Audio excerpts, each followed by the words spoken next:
CIET-NCERT द्वारा प्रस्तुत है कक्षा 8 की हिंदी की पाठ्य पुस्तक भारत की खोज का ध्वनि पाठ। अध्याय 2 तलाश। पृष्ठ संख्या 4। तलाश।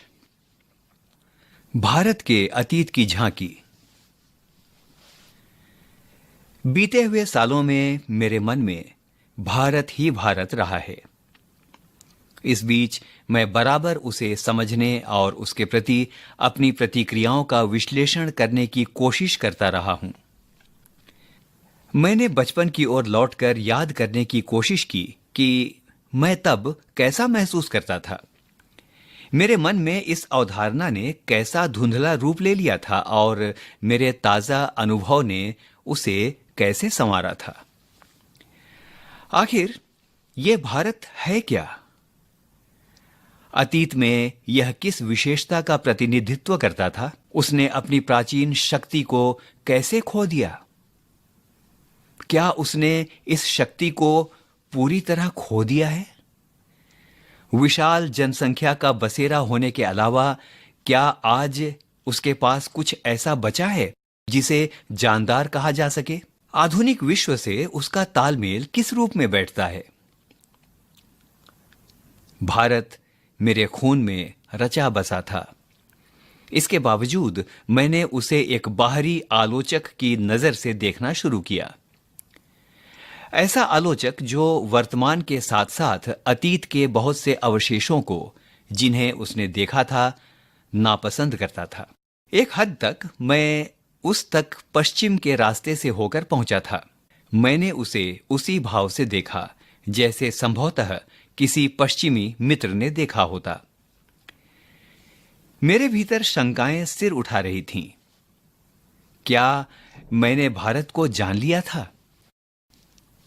मैं जो उसके अतीत की विरासत के बड़े हिस्से को खारिज करने का साहस कर रहा था, लेकिन अगर भारत के पास वह कुछ नहीं होता जो बहुत जीवंत और टिकाऊ रहा है, वह बहुत कुछ जो सार्थक है, तो भारत का वजूद उस रूप में नहीं होता जैसा आज है, और वह हजारों वर्ष तक अपने सभ्य अस्तित्व की पहचान इस रूप में कदापि बनाए नहीं रख सकता था।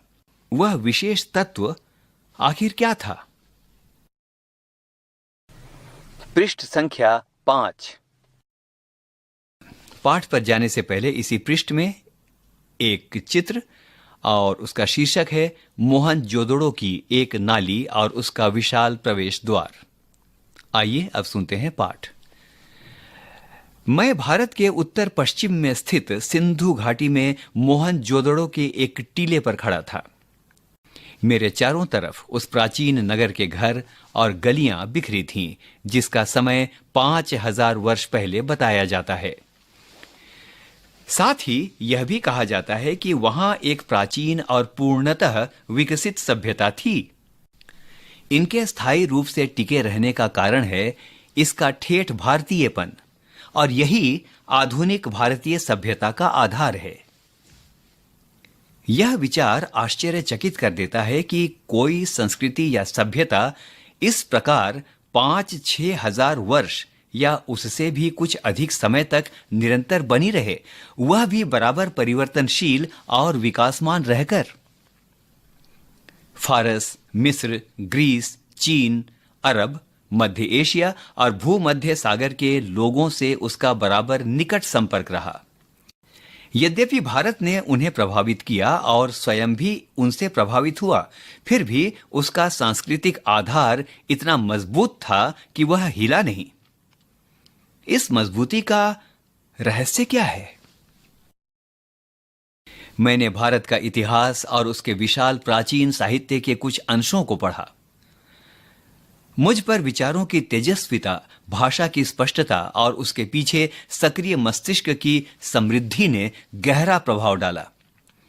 मैंने उन पराक्रमी यात्रियों के साथ भारत की यात्रा की जो सुदूर अतीत में यहां चीन तथा पश्चिमी और मध्य एशिया से आए थे और अपनी यात्राओं की दास्तान छोड़ गए थे। मैं पूर्वी एशिया, अंगकोर, बोरोबुदूर और बहुत सी जगहों में भारत की उपलब्धियों के बारे में सोचने लगा। मैं उस हिमालय पर घूमता रहा जिसका पुराने मिथकों और दंत कथाओं के साथ निकट संबंध है और जिसने हमारे विचारों और साहित्य को बहुत दूर तक प्रभावित किया है। पृष्ठ संख्या 6। पहाड़ों के प्रति मेरे प्रेम ने और कश्मीर के साथ मेरे खून के रिश्ते ने मुझे उनकी ओर विशेष रूप से आकर्षित किया। इस महान पर्वत से निकलकर भारत के मैदानों में बहने वाली भारत की विशाल नदियों ने मुझे आकर्षित किया और इतिहास के अनगिनत पहलुओं की याद ताजा की। इंडस या सिंधु, जिसके आधार पर हमारे इस देश का नाम पड़ा, इंडिया और हिंदुस्तान, और जिसे पार करके हजारों वर्षों से यहां जातियां और कबीले और काफिले और फौजें आती रही हैं।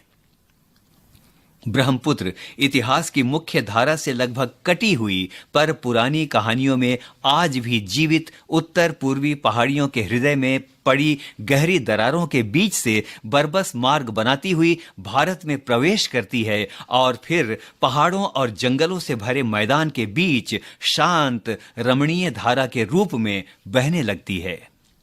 यमुना, जिसके चारों ओर नृत्य, उत्सव और नाटक से संबद्ध ना जाने कितनी पौराणिक कथाएं एकत्र हैं, इन सब से बढ़कर है भारत की नदी गंगा, जिसने इतिहास के आरंभ से ही भारत के हृदय पर राज किया है और लाखों की तादाद में लोगों को अपने तटों की ओर खींचा है। प्राचीन काल से आधुनिक युग तक गंगा की गाथा भारत की सभ्यता और संस्कृति की कहानी है। मैंने पुराने स्मारकों और भग्नावशेषों को और पुरानी मूर्तियों और भित्ति चित्रों को देखा। अजंता, एलोरा, एलिफेंटा की गुफाओं और अन्य स्थानों को देखा। मैंने आगरा और दिल्ली में कुछ समय बाद बनी खूबसूरत इमारतों को भी देखा, जहां का प्रत्येक पत्थर भारत के अतीत की कहानी कह रहा था। मैं अपने शहर इलाहाबाद में या फिर हरिद्वार में महान स्नान पर्व कुंभ के मेले में जाता हूं और देखता हूं कि वहां अब भी सैकड़ों और हजारों की तादाद में लोग आते हैं, वैसे ही जैसे हजारों वर्ष से उनके पुरखे गंगा स्नान करने के लिए भारत के सभी कोनों से आते रहे हैं। मुझे 1300 साल पहले चीनी यात्रियों और कुछ दूसरे लोगों द्वारा लिखे इन पर्वों के वर्णनों की याद आ जाती है। गो कि उस समय भी ये मेले पुराने पड़ चुके थे और अनजाने प्राचीन काल में गुम हो गए थे। मुझे हैरत होती है कि वह कौन सी प्रबल आस्था थी जो हमारे लोगों को अनगिनत पीढ़ियों से भारत की इस प्रसिद्ध नदी की ओर खींचती रही है। पृष्ठ संख्या 7। मेरे अध्ययन की पृष्ठभूमि के साथ इन यात्राओं और दौरों ने मिलकर मुझे अतीत में देखने की अंतर्दृष्टि दी। मेरे मन में भारत की जो तस्वीर थी उसमें धीरे धीरे सच्चाई का बोध घर करने लगा। मेरे पूर्वजों की भूमि में ऐसे जीते जागते लोग आबाद हो गए जो हंसते रोते थे, प्यार करते थे और पीड़ा भोगते थे। इन्हीं में ऐसे लोग भी थे जिन्हें जिंदगी की जानकारी और समझ थी। इस अतीत के सैकड़ों सजीव चित्र मेरे मन में भरे थे। जब भी किसी जगह जाता था, उस विशेष स्थान से संबद्ध चित्र तत्काल मेरे सामने आ खड़ा होता था। बनारस के पास सारनाथ में मैंने बुद्ध को उनका पहला उपदेश देते हुए लगभग साफ देखा। 2500 वर्ष का फासला तय करके उनके कुछ अभिलिखित शब्द जैसे दूर से आती प्रतिध्वनि की तरह मुझे सुनाई पड़े। अशोक के पाषाण स्तंभ जैसे शिलालेखों के माध्यम से मुझे एक ऐसे आदमी के बारे में बताते थे जो खुद एक सम्राट होकर भी किसी और अन्य राजा और सम्राट से महान था। फतेहपुर सीकरी में अपने साम्राज्य को भुलाकर बैठा अकबर विभिन्न मतों के विद्वानों से संवाद और वाद विवाद कर रहा था। वह जिज्ञासु भाव से मनुष्य की शाश्वत समस्याओं का हल तलाश रहा था। इस तरह भारत के इतिहास की लंबी झांकी अपने उतार चढ़ावों के और विजय पराजयों के साथ जैसे धीरे धीरे मेरे सामने खुलती जा रही थी। मुझे इतिहास के 5,000 वर्षों से चली आ रही इस सांस्कृतिक परंपरा की निरंतरता में कुछ विलक्षणता प्रतीत होती है। यह परंपरा जो दूर दूर तक जनता में फैली थी और जिसने उस पर गहरा प्रभाव डाला था। भारत की शक्ति और सीमा। भारत की शक्ति के स्रोतों और उसके पतन और नाश के कारणों की खोज लंबी और उलझी हुई है, पर उसके पतन के हाल के कारण पर्याप्त स्पष्ट हैं। भारत तकनीक की दौड़ में पिछड़ गया और यूरोप, जो तमाम बातों में एक जमाने से पिछड़ा हुआ था, तकनीकी प्रगति के मामले में आगे निकल गया। पृष्ठ संख्या 8। इस तकनीकी विकास के पीछे विज्ञान की चेतना थी तथा हौसलामंद जीवनी शक्ति और मानसिकता थी। नई तकनीकों ने पश्चिमी यूरोप के देशों को सैनिक बल दिया और उनके लिए अपना विस्तार करके पूरब पर अधिकार करना आसान हो गया। यह केवल भारत की ही नहीं, लगभग सारे एशिया की कहानी है। ऐसा क्यों हुआ? इस गुत्थी को सुलझाना जरा मुश्किल है, क्योंकि पुराने समय में तो भारत में मानसिक सजगता और तकनीकी कौशल की कमी थी नहीं, किंतु बाद की सदियों में उत्तरोत्तर गिरावट का आभास होने लगता है। जीवन की लालसा और उद्यम में कमी आ जाती है। क्षीण होती रचनात्मक प्रवृत्ति की जगह अनुकरण की प्रवृत्ति ले लेती है। जहां कामयाबी के साथ विद्रोही विचार पद्धति ने प्रकृति और ब्रह्मांड के रहस्यों को भेदने का प्रयास किया था, वहां शब्दाडंबर से लैस भाष्यकार उसकी जगह ले लेता दिखाई देने लगता है। भव्य कला और मूर्ति निर्माण का स्थान जटिल पच्चीकारी वाली सावधानी से की गई नक्काशी लेने लगी। प्रभावी किंतु सरल, सजीव और समृद्ध भाषा की जगह अत्यंत अलंकृत और जटिल साहित्य शैली ने ले ली। साहसिक कार्यों की लालसा और छलकती हुई जिंदगी, जिसके कारण सुदूर देशों में भारतीय संस्कृति का प्रसार संभव हो सका था, क्षीण हो चली और उसके स्थान पर महासागरों को पार करने पर रोक लगाने वाली संकीर्ण रूढ़िवादिता ने जन्म ले लिया। जांच पड़ताल की विवेकपूर्ण चेतना लुप्त होती गई और अतीत की अंधी मूर्ति पूजा ने उसकी जगह ले ली। अतीत के विकट भार ने उसे कुचल कर रख दिया और वह एक तरह की मूर्छा से ग्रस्त हो गई। मानसिक जड़ता और शारीरिक थकावट की इस हालत में भारत का ह्रास होने लगा। वह गतिहीन और जड़ हो गया, जबकि विश्व के दूसरे हिस्से प्रगति के पथ पर बढ़ते चले गए। किंतु यह स्थिति का पूरा और पूर्णतः सही सर्वेक्षण नहीं है। यदि केवल जड़ता और गतिहीनता का एक रस और लंबा दौर रहा होता तो उसका नाता अतीत से पूरी तरह टूट जाता। एक युग का अंत और उसके ध्वंसावशेषों पर किसी नई चीज का निर्माण होता। इस तरह का क्रम भंग नहीं हुआ और भारत में भी निरंतरता बनी रही। इसके अलावा समय समय पर पुनर्जागरण के नए दौर आते रहे। पृष्ठ संख्या 9। नए को समझने और उसे अनुकूल बनाकर कम से कम पुराने के उस अंश के साथ जिसको रक्षा करने लायक समझा गया, उसका सामंजस्य करने के प्रयास साफ दिखाई पड़ते हैं। अक्सर पुराने का केवल बाहरी ढांचा प्रतीक के रूप में बचा रहा और उसकी अंतर्वस्तु बदल गई। ऐसी लालसा जो लोगों को उस लक्ष्य की ओर खींचती है जो पूरी तरह सिद्ध नहीं किया जा सका हो, और साथ ही प्राचीन और नवीन के बीच सामंजस्य स्थापित करने की इच्छा बराबर बनी रहती है। इसी लालसा ने उन्हें गति दी और उन्हें पुराने को बनाए रखने के साथ साथ नए विचारों को आत्मसात करने की सामर्थ्य दी। भारत की तलाश। पुस्तकों, प्राचीन स्मारकों और विगत सांस्कृतिक उपलब्धियों ने मुझ में एक हद तक भारत की समझ तो पैदा की, लेकिन मुझे उससे संतोष नहीं हुआ। न ही मुझे वह उत्तर मिला जिसकी मैं तलाश कर रहा था। वर्तमान मेरे लिए और मुझ जैसे बहुत से और लोगों के लिए मध्ययुगीनता, भयंकर गरीबी एवं दुर्गति और मध्य वर्ग की कुछ कुछ सतही आधुनिकता का विचित्र मिश्रण है। मैं अपने वर्ग और अपनी किस्म के लोगों का प्रशंसक नहीं था। फिर भी भारतीय संघर्ष में नेतृत्व के लिए मैं निश्चित रूप से मध्य वर्ग की ओर देखता था। यह मध्य वर्ग स्वयं को बंदी और सीमाओं में जकड़ा हुआ महसूस करता था और खुद तरक्की और विकास करना चाहता था। अंग्रेजी शासन के ढांचे के भीतर ऐसा न कर पाने के कारण उसके भीतर विद्रोह की चेतना पनपी।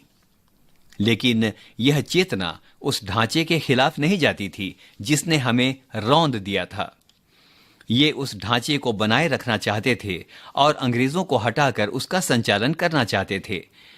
ये मध्य वर्ग के लोग इस हद तक इस ढांचे की पैदाइश थे कि उसे चुनौती देना या उसे उखाड़ फेंकने का प्रयास करना इनके बस की बात नहीं थी। नई ताकतों ने सर उठाया और वे हमें ग्रामीण जनता की ओर ले गई।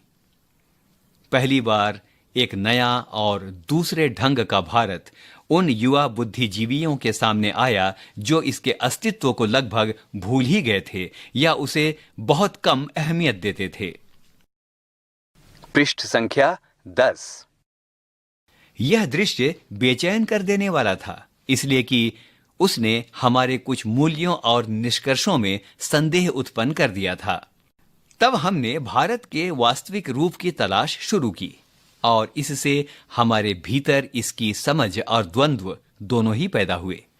कुछ लोग इस ग्रामीण समुदाय से पहले से परिचित थे, इसलिए उन्हें कोई नया उत्तेजक अनुभव नहीं हुआ, पर मेरे लिए यह सही अर्थों में नई तलाश के लिए यात्रा थी। गोया कि मुझे बराबर अपने लोगों की असफलताओं और कमजोरियों का दर्द भरा एहसास रहता था, पर भारत की ग्रामीण जनता में कुछ ऐसा था जिसे परिभाषित करना कठिन है, पर उसने मुझे बराबर आकर्षित किया। उनमें कुछ ऐसी बात थी जो मध्य वर्ग में अनुपस्थित थी। मैं आम जनता की अवधारणा को काल्पनिक नहीं बनाना चाहता। मेरे लिए भारत के लोगों का अपनी सारी विविधता के साथ वास्तविक अस्तित्व है। उनकी विशाल संख्या के बावजूद मैं उनके बारे में अनिश्चित समुदायों के नहीं, व्यक्तियों के रूप में सोचने की कोशिश करता हूं। चूंकि मैंने उनसे बहुत अपेक्षाएं नहीं रखी, शायद इसलिए मुझे निराशा भी नहीं हुई। मैंने जितनी उम्मीद की थी उससे कहीं अधिक पाया। मुझे सूझा कि इसका कारण और इसके साथ ही उनमें जो एक प्रकार की दृढ़ता और अंतःशक्ति है, उसका कारण भारत की प्राचीन सांस्कृतिक परंपरा है, जिसे उन्होंने कुछ अंशों में अब भी बचाए रखा है। पिछले 200 वर्षों में उन्होंने जो अत्याचार झेला है, बहुत कुछ तो उसी के कारण समाप्त हो गया। फिर भी कुछ तो ऐसा बच रहा है जो सार्थक है, और उसके साथ बहुत कुछ ऐसा है जो निरर्थक और अनिष्टकर है। भारत माता। अक्सर जब मैं एक के बाद एक सभा में जाता तो श्रोताओं से मैं अपने इस देश की चर्चा करता, हिंदुस्तान की और साथ ही भारत की, जो जाति के संस्थापक भरत के नाम पर आधारित इसका प्राचीन संस्कृत नाम है। मैंने शहरों में ऐसा कम किया क्योंकि वहां के श्रोता अपेक्षाकृत आधुनिक थे और वे अधिक दमदार भाषण की अपेक्षा करते थे। पर सीमित नजरिए वाले किसानों को मैंने इस महान देश की बाबत बताया, जिसकी मुक्ति के लिए हम संघर्ष कर रहे हैं, कि कैसे इसका हर हिस्सा दूसरे से भिन्न होते हुए भी भारत है। पृष्ठ संख्या 11। मैंने उन्हें उत्तर से दक्षिण और पूरब से पश्चिम तक किसानों की सामान्य समस्याओं की जानकारी दी, और उस स्वराज की भी जो कुछ विशेष लोगों के लिए नहीं, सब के लिए, भारत के हर हिस्से के लिए एक सा होगा। मैंने उन्हें सुदूर उत्तर पश्चिम में खैबर पास से कन्याकुमारी या केप कोमरिन तक अपनी यात्रा के बारे में बताया। मैंने बताया कि कैसे हर जगह मुझसे किसानों ने एक जैसे सवाल पूछे, क्योंकि उनकी समस्याएं समान थीं। गरीबी, कर्ज, निहित स्वार्थ, जमींदार, महाजन, भारी लगान और कर। पुलिस के अत्याचार और ये सब उस ढांचे में लिपटे हुए थे जिसे हमारे ऊपर विदेशी हुकूमत ने आरोपित किया था। साथ ही यह भी कि राहत भी सबके लिए आनी चाहिए। मैंने इस बात की कोशिश की कि वे भारत को अखंड मानकर उसके बारे में सोचें। साथ ही थोड़ा बहुत उस विराट विश्व के बारे में भी सोचें जिसके हम हिस्से हैं। यह काम बहुत आसान नहीं था, पर उतना मुश्किल भी नहीं था जैसा मैंने सोचा था। हमारे प्राचीन महाकाव्यों, पुरागाथाओं और दंत कथाओं की उन्हें पूरी जानकारी थी। इस साहित्य ने अपने देश की अवधारणा से उन्हें परिचित करा दिया था। इन लोगों में से हमेशा कुछ ऐसे भी होते थे जिन्होंने भारत के चारों कोनों में स्थित धार्मिक स्थलों की यात्रा की थी। कभी कभी जैसे ही मैं किसी सभा में पहुंचता था, मेरे स्वागत में अनेक कंठों का स्वर गूंज उठता था, भारत माता की जय। मैं उनसे अचानक प्रश्न कर देता कि इस पुकार से उनका क्या आशय है। मेरा प्रश्न उन्हें मनोरंजक लगता और चकित करता। उनकी ठीक ठीक समझ में नहीं आता था कि वे मुझे क्या जवाब दें, और तब वे एक दूसरे की ओर और फिर मेरी ओर ताकने लगते। मैं बार बार सवाल करता जाता। आखिर एक हट्टा कट्टा जाट, जिसका न जाने कितनी पीढ़ियों से मिट्टी से अटूट नाता है, जवाब में कहता कि यह भारत माता हमारी धरती है, भारत की प्यारी मिट्टी। मैं फिर सवाल करता, कौन सी मिट्टी? उनके अपने गांव के टुकड़े की, या जिले और राज्य के तमाम टुकड़ों की, या फिर पूरे भारत की मिट्टी? पृष्ठ संख्या 12। प्रश्नोत्तर का यह सिलसिला तब तक चलता रहता जब तक वे प्रयत्न करते रहते और आखिर में कहते कि भारत वह सब कुछ तो है ही जो उन्होंने सोच रखा है, उसके अलावा भी बहुत कुछ है। भारत के पहाड़ और नदियां, जंगल में फैले हुए खेत जो हमारे लिए खाना मुहैया करते हैं, सब हमें प्रिय हैं। लेकिन जिस चीज का सबसे अधिक महत्व है वह है भारत की जनता, उनके और मेरे जैसे तमाम लोग, वे सब लोग जो इस विशाल धरती पर चारों ओर फैले हैं। भारत माता मूल रूप से यही लाखों लोग हैं, और उसकी जय का अर्थ है इसी जनता जनार्दन की जय। मैंने उनसे कहा कि तुम भारत माता के हिस्से हो, एक तरह से तुम खुद ही भारत माता हो।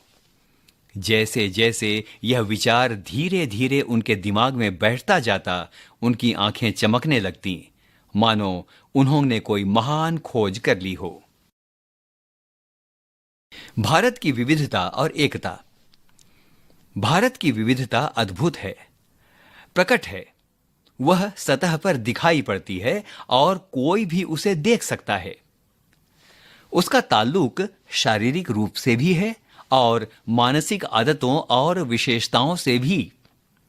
बाहर से देखने पर उत्तर पश्चिमी इलाके के पठान और सुदूर दक्षिण के वासी तमिल में बहुत कम समानता है। उनकी नस्लें भिन्न हैं, हालांकि उनके भीतर कुछ समान सूत्र हो सकते हैं। उनके चेहरे और शरीर गठन में, खाने और पहनावे में और भाषा में एक दूसरे से भिन्न होते हैं।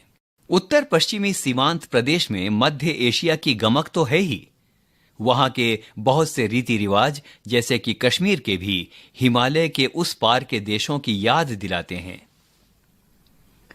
पठानों के लोक प्रचलित नृत्य रूसी कोज़क नृत्य शैली से मिलते हैं। इन तमाम भिन्नताओं के बावजूद पठान पर भारत की छाप वैसी ही स्पष्ट है जैसी तमिल पर। इसमें कोई अचरज नहीं, क्योंकि सीमा के ये प्रदेश और साथ ही अफगानिस्तान भी भारत के साथ हजारों वर्ष से जुड़े रहे हैं। ये पुराने तुर्क और दूसरी जातियां जो अफगानिस्तान और मध्य एशिया में बसी थीं, इस्लाम के आने से पहले बौद्ध थीं और उससे भी पहले वैदिक काल में हिंदू थीं। पृष्ठ संख्या 13। सीमांत क्षेत्र प्राचीन भारतीय संस्कृति के प्रमुख केंद्रों में से एक था। अब भी स्मारकों और मठों के ढेरों ध्वस्त अवशेष उसमें बिखरे हैं, विशेष रूप से तक्षशिला के महान विश्वविद्यालय के, जो 2000 वर्ष पहले अपनी प्रसिद्धि की चरम सीमा पर था।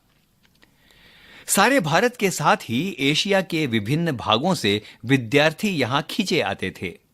धर्म परिवर्तन से अंतर जरूर आया, पर उन क्षेत्रों के लोगों ने जो मानसिकता विकसित कर ली थी वह पूरी तरह बदल नहीं सकी। पठान और तमिल दो चरम उदाहरण हैं। बाकी की स्थिति कहीं इन दोनों के बीच में है। सबकी अपनी अलग अलग विशेषताएं हैं, पर सब पर इससे भी गहरी छाप भारतीयता की है। यह जानकारी बेहद हैरत में डालने वाली है कि बंगाली, मराठी, गुजराती, तमिल, आंध्र, उड़िया, असमी, कन्नड़, मलयाली, सिंधी, पंजाबी, पठान, कश्मीरी, राजपूत और हिंदुस्तानी भाषा भाषी जनता से बसा हुआ विशाल मध्य भाग कैसे सैकड़ों वर्षों से अपनी अपनी अलग पहचान बनाए रहा। इसके बावजूद इन सब के गुण दोष कमोबेश एक से हैं। इसकी जानकारी पुरानी परंपरा और अभिलेखों से मिलती है।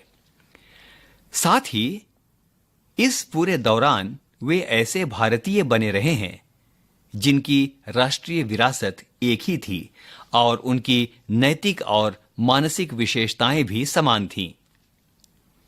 प्राचीन चीन की तरह प्राचीन भारत अपने आप में एक दुनिया थी, एक संस्कृति और सभ्यता थी जिसने तमाम चीजों को आकार दिया था। विदेशी प्रभाव आए और अक्सर उस संस्कृति को प्रभावित करके उसी में जज्ब हो गए। जब भी विघटनकारी तत्व उभरे, तत्काल उन्होंने सामंजस्य खोजने के प्रयास को बढ़ावा दिया। सभ्यता के आरंभ से ही भारतीय मानस में एकता के स्वप्न ने अपनी जगह बनाए रखी। इस एकता की कल्पना कभी किसी बाहर से आरोपित वस्तु या बाहरी तत्वों के या विश्वास के मानकीकरण के रूप में नहीं की गई। इसके अंतर्गत विश्वासों और रीति रिवाजों के प्रति अपार सहिष्णुता का पालन किया गया और साथ ही हर तरह की विविधता को मान्यता ही नहीं, प्रोत्साहन भी दिया गया। पृष्ठ संख्या 14। किसी एक देशीय समूह में, चाहे वे कितने घनिष्ठ रूप में एक दूसरे से जुड़े हों, छोटी बड़ी भिन्नताएं हमेशा देखी जा सकती हैं। उस समूह की मूल एकता तब प्रकट होती है जब उसकी तुलना किसी अन्य देशीय समूह से की जाती है। यह बात अलग है कि अक्सर दो निकटवर्ती समूहों की भिन्नता सीमांत इलाकों में या तो धुंधली पड़ जाती है या आपस में घुल मिल जाती हैं।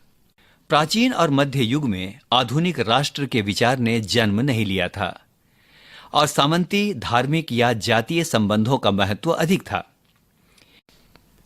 फिर भी मेरा विचार है कि ज्ञात इतिहास में किसी भी समय एक भारतवासी भारत के किसी भी हिस्से में अपने ही घर की सी अपनेपन की अनुभूति करता था, जबकि किसी भी दूसरे देश में पहुंचकर वह अजनबी और परदेशी महसूस करता था।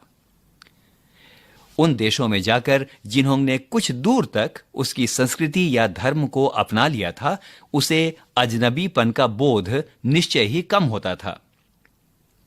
वे लोग जो किसी गैर भारतीय धर्म को मानने वाले थे या भारत में आकर यहीं बस गए, कुछ ही पीढ़ियों के गुजरने के दौरान स्पष्ट रूप से भारतीय हो गए, जैसे यहूदी, पारसी और मुसलमान। जिन भारतीयों ने इन धर्मों को स्वीकार कर लिया, वे भी धर्म परिवर्तन के बावजूद भारतीय बने रहे।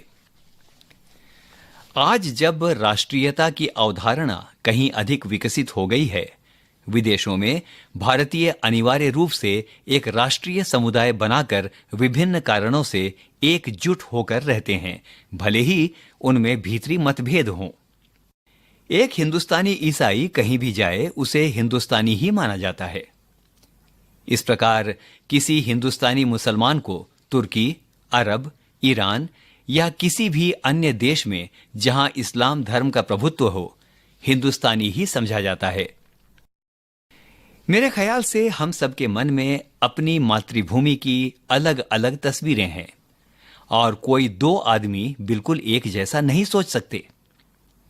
जब मैं भारत के बारे में सोचता हूं तो मेरे मन में बहुत सी बातें आती हैं। मैं सोचता हूं दूर दूर तक फैले मैदानों और उन पर बसे अनगिनत छोटे छोटे गांवों के बारे में, उन कस्बों और शहरों के बारे में जिनकी मैंने यात्रा की।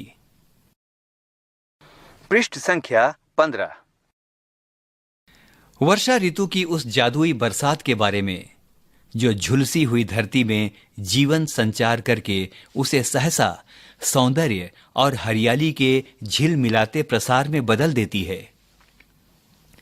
विशाल नदियों और उनके बहते जल के बारे में, ठंड की चादर से लिपटे खैबर पास के बारे में, भारत के दक्षिणी सिरे के बारे में, लोगों के बारे में, व्यक्ति और समूह दोनों रूपों में, और सबसे ज्यादा बर्फ की टोपी पहने हिमालय के या वसंत ऋतु में कश्मीर की किसी पहाड़ी घाटी के बारे में जो नवजात फूलों से लदी होती है और जिसके बीच से कल कल खल खल करता झरना बहता है।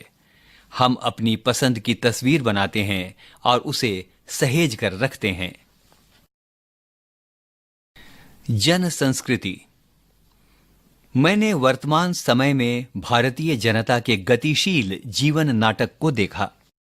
ऐसे अवसर पर मैं अक्सर उन सूत्रों को खोज लेता था जिनसे उनका जीवन अतीत में बंधा है, जबकि उनकी आंखें भविष्य पर टिकी रहती थीं। हर जगह मुझे एक सांस्कृतिक पृष्ठभूमि मिली जिसका जनता के जीवन पर बहुत गहरा असर था। इस पृष्ठभूमि में लोक प्रचलित दर्शन, परंपरा, इतिहास, मिथक और पुरा कथाओं का मेल था और इनमें से किसी को दूसरे से अलग करके देख पाना संभव नहीं था। पूरी तरह अशिक्षित और निरक्षर लोग भी इस पृष्ठभूमि में हिस्सेदार थे। लोक प्रचलित अनुवादों और टीकाओं के माध्यम से भारत के प्राचीन महाकाव्य रामायण और महाभारत और अन्य ग्रंथ भी जनता के बीच दूर दूर तक प्रसिद्ध थे। हर घटना, कथा और उनका नैतिक अर्थ लोकमानस पर अंकित था और उसने उन्हें समृद्ध और संतुष्ट बनाया था। अनपढ़ ग्रामीणों को सैकड़ों पद याद थे और अपनी बातचीत के दौरान वे बराबर या तो उन्हें उद्धृत करते थे या फिर किसी प्राचीन रचना में सुरक्षित ऐसी कहानी का उल्लेख करते थे जिससे कोई नैतिक उपदेश निकलता हो। रोजमर्रा की जिंदगी के मसलों के बारे में सीधी सादी बातचीत को ये देहाती लोग जब इस तरह का साहित्यिक मोड़ देते थे तो मुझे अक्सर बहुत आश्चर्य होता था। यदि मेरे मन में लिखित इतिहास और लगभग सुनिश्चित तथ्यों से निर्मित तस्वीरों का भंडार था तो मैंने महसूस किया कि अनपढ़ किसान के मन में भी उसका अपना तस्वीरों का भंडार है। पृष्ठ संख्या 16। यह बात अलग है कि उसका स्रोत पुरा कथाएं एवं परंपरा और महाकाव्य के नायक नायिकाएं ही अधिक थीं और इतिहास बहुत कम। तिस पर भी वह बहुत स्पष्ट होता था। मैं उनके चेहरे, उनके आकार और उनकी चाल ढाल को ध्यान से देखता। उनके बीच बहुत से संवेदनशील चेहरे, बलिष्ठ देह और सीधे साफ अवयवों वाले पुरुष दिखाई देते। महिलाओं में लावण्य, नम्रता, गरिमा और संतुलन के साथ साथ एक ऐसा चेहरा जो अवसाद से भरा होता था। कभी कभी किसी देहाती रास्ते या गांव के बीच से गुजरते हुए मेरी नजर किसी मनोहर पुरुष या सुंदर स्त्री पर पड़ती थी तो मैं विस्मय विमुग्ध हो जाता था। वे मुझे पुराने भित्ति चित्रों की याद दिला देते थे। मुझे इस बात से हैरत होती कि उन तमाम भयानक कष्टों के बावजूद जिनसे भारत युगों तक गुजरता रहा, आखिर यह सौंदर्य कैसे टिका और बना रहा। इन लोगों को साथ लेकर हम क्या नहीं कर सकते, बशर्ते इनके हालात बेहतर हों और इनके पास कुछ करने के ज्यादा अवसर हों। चारों ओर गरीबी और उससे पैदा होने वाली अनगिनत विपत्तियां फैली थीं और इसकी छाप हर माथे पर थी। जिंदगी को कुचलकर विकृत और भयंकर रूप दे दिया गया था। इस विकृति से तरह तरह के भ्रष्टाचार पैदा हुए और लगातार अभाव और असुरक्षा की स्थिति बनी रहने लगी। यह सब देखने में सुखद नहीं था, पर भारत की असलियत यही थी। स्थितियों को समर्पित भाव से स्वीकार करने की प्रवृत्ति प्रबल थी, पर साथ ही एक प्रकार की नम्रता और भलमनसाहत थी, जो हजारों वर्ष की सांस्कृतिक विरासत की देन थी, जिसे बड़े से बड़ा दुर्भाग्य भी नहीं मिटा पाया था। यहां यह पाठ समाप्त हुआ।